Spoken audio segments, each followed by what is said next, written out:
kind of a strict person. Some of the parents, some of the kids don't really understand why I do what I do when I do it. But even the boys, from day one, I tell them that there's 3 A's to be a good basketball player. And that first one is academics. Because if you can't make the grade, you ain't going to be out here. And it's very, very important. So any of you 6th graders, or 5th graders, or 4th graders, and if you guys think about coming up here in the next few years, that's something you really got to concentrate on. You've got to make the grade to be out here and play basketball. The second A, you're going to have the ability. There are lots and lots and lots of young men and women that do not physically have the ability to come out here and play. So, that's number 2. Does anybody know what the number 3 is? Attitude. Absolutely. You've got to have a good attitude. That's not just in here with me. When you get in here in this gym, that's attitude, act the right way outside this gym, in the classroom, out in the city, the town, the stores, wherever. So those are my big 3 A's that each one of these boys have met. So I'm very proud of them for that.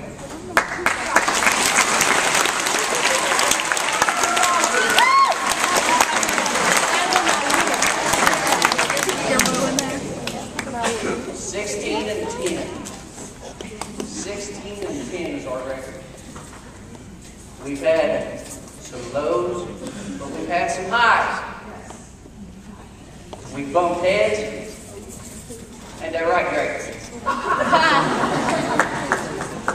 But, you know, they always say, for a basketball team, you want to play your best basketball at the end of the year.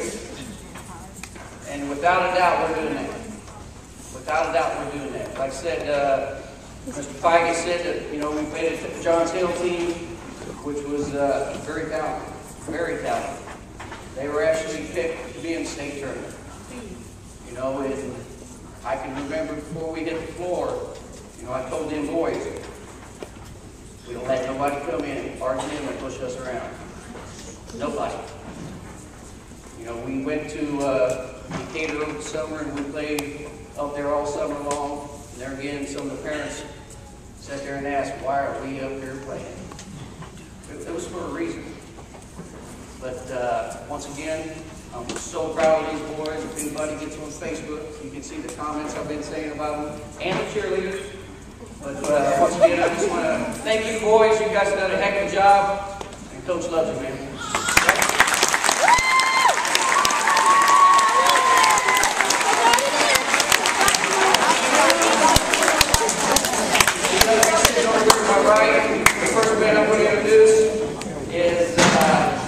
Actually taking care of me and Coach Miller all year. I tried to talk him into actually playing. And about Christmas time, I asked him in the end. But I tell you what, he's one heck of a kid. I love him to death. Mr. Alex Repay, man.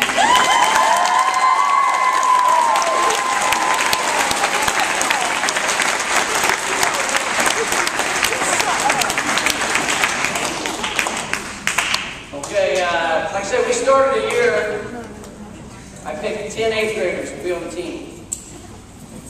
It wasn't shortly after that, we went to 7th players, 8th graders. And those 7th players, like I said, they did a heck of a job. But come tournament time, you know, we're allowed to have up to 15. And I decided I was going to pull up a couple 7th graders and a 6th grader. And I told them up front that they might not get a whole lot of playing time, but they need to do this for their team, and I wanted them to come up and actually see how it feels to do the right thing, because some of these 8th graders have been good leaders. So this first young man, 6th grader, number 21, Gage Hobart.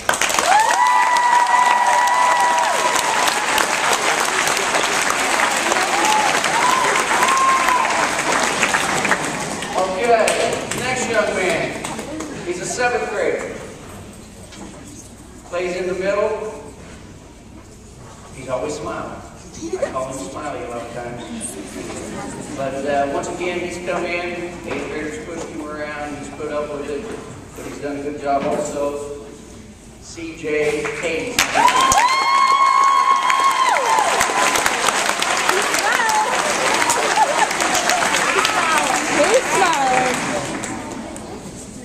The second 7th grader, which was kind of in between all year. And what I mean by that is, he led his 7th grade team. I was short-handed on the 8th grade team, so I brought him up. And I more or less wanted him to watch Mr. Baker and maybe learn from him, not the bad things Baker. But Lane has done a wonderful job. I'm proud of him. Number 13, Lane Kirk.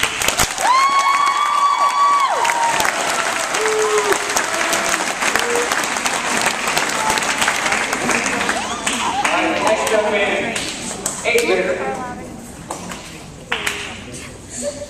Last Saturday, my heart fell completely out of my chest when this young man got hurt. He has been the heart and soul of Meridian Boys this year. And what I mean by that, he does these things that a lot of people don't understand that a young man needs to do on a basketball floor. I'm talking about diving after a loose ball or getting that key rebound or getting his teammates, huddled up and telling them the right thing, because I think this young man does the right thing all the time. I mean, he's a super, super kid. And once again, I love him to death. Smile over there, dude. Number 41, Judah Rick.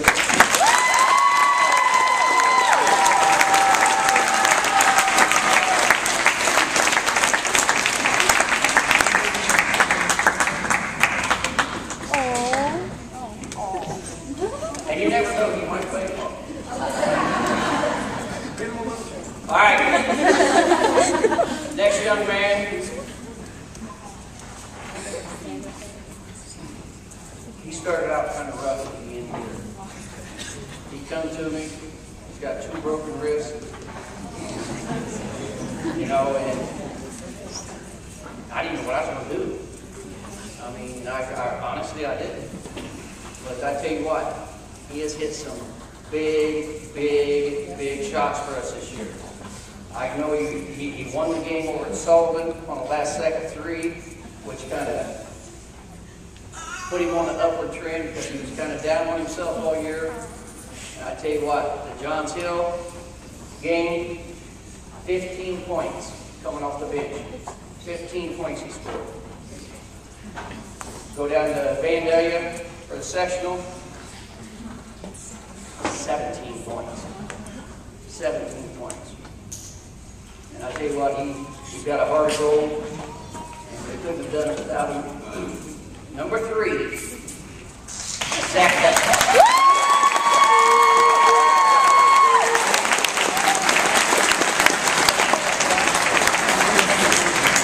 Okay, next young man. He was a transfer.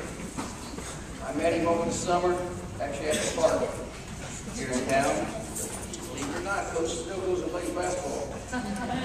But down there with the Renfro boys and such, and I met him, and first thing I said to him, your defense is going to have to improve, son. But I tell you what, he has been a pleasure to have. And I mean, he's a super, super kid. He actually hit the winning shot against Gillespie. And once again, we wouldn't be here if it wasn't for him. Number 23, Colton Day.